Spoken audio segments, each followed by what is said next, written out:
So there's a lot of speculation why indie game companies fail, and I'm going to share from my experience what I have learned on this long journey that I've been with. I started indie game development in 2014, and I can definitely say I have failed a lot, and I can share what I've learned from my failures, in addition to having friends in the industry that have released games, indie and AAA mentors, etc.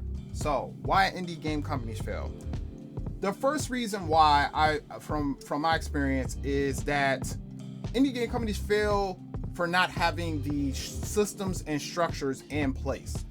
Now, this is not systems and structures for the game, rather than systems and structures for the business. Like, I think from my experience, I spent a lot of time working on the game, whether it's fun, whether it looks good, whether the music's good, all that type of jazz, right? And the thing is that while all those systems were being built, the business systems weren't being built and established with a solid structure. There was no cash flow coming in. There was no cash flow coming into the business. And usually with a business, it's going to be like that, or in a company, it's going to be like that starting out. But there's a formula that can allow you to bring cash flow in. And that formula, I didn't really understand it when I started out. I was just in the back cave, just working on the game all the time. Now, the second thing is, I think, is that indie game companies fail is because they don't provide value yesterday. Like, value needs to be provided no matter how long it would take to make the game, whether it be 3 months, whether it be a month, whether it be a year. Like, some type of value needs to be provided every day, because there has to be a relationship built between gamers and between indie game developers. And that's something else that I learned. I wasn't providing value. I wasn't being of service to people in the present. I was just like, well, once this game comes out, it's gonna serve people. So I'll just keep working on it. It may take a couple years, it may take a few years. You have no clue what's gonna happen tomorrow. Like, we're not guaranteed tomorrow. But let's say today was the last day. You can say, okay, at least I provided value to people today, and I was of service today. And that's something I had to learn in my journey. I'm like, man, like, what can I serve with people today?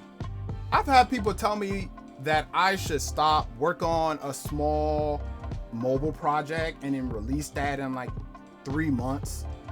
And I've had people tell me that I should tell my story. And the reality is what both of those things have in common is that you're providing value in a shorter amount of time. So I've seen stories, for example, with a developer, for example, Heart Machine developer Alex Preston shared his story, in addition to beautiful pixel art, shared his story about his heart condition, and that blew up, right? It was a story that people could resonate with, and people that can empathize with, of going through a challenge and being a creator, or going through a challenge and overcoming adversary. And he shared that, and it blew up on Kickstarter, and Kotaku and all these other journalists wrote about it. So the point is, it's like, yeah, providing value now, so that you build this relationship, because that's really going to matter when it comes to having customers, having returning customers. Not somebody that's going to buy your game once and then they're gone.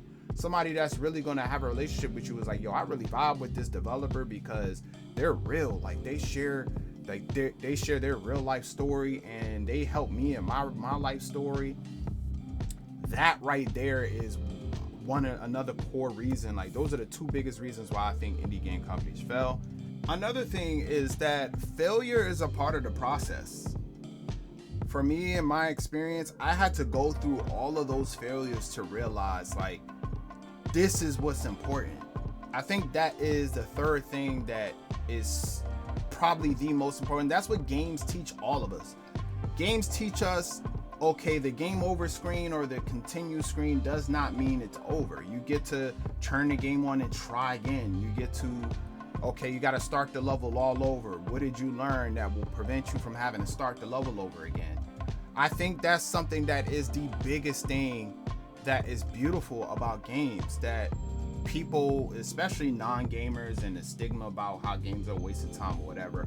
I think games it allows us to be, it shapes us to be resilient. It's like, okay, boom, I got game over, I'm gonna try again.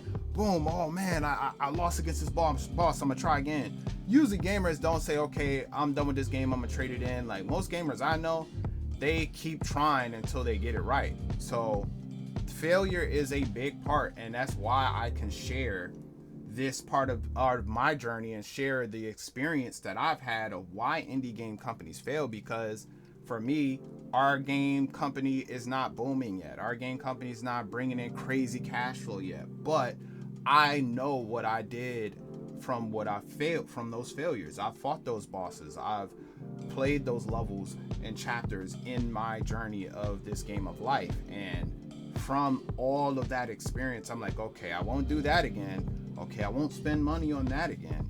Oh, okay, I won't waste time on this again. Okay, this is important. Okay, I got to get better at this. I got to level up in this skill.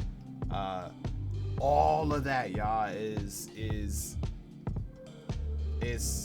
all of that was from the experience and the failure. If I never took the leap to actually try and do this and fail forward like I'm doing now, I would not have the knowledge and wisdom to share with people of why indie game companies fail.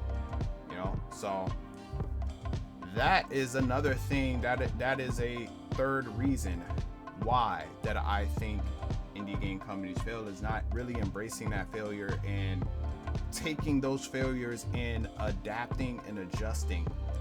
That's the big part. After failing, analyzing, and then saying, okay, what can be adjusted to get the better gameplay experience of creating a game? What can grant us the better experience so we can grant people a great experience? So that's why I think indie game companies fail. And from my experience, I am applying what I've learned, and I just wanted to share it with anybody who is curious, and people who are actually on this journey and want to know, like, what can they do right now that can improve their situation and their outcome. So peace and blessings. I love y'all. I'm out.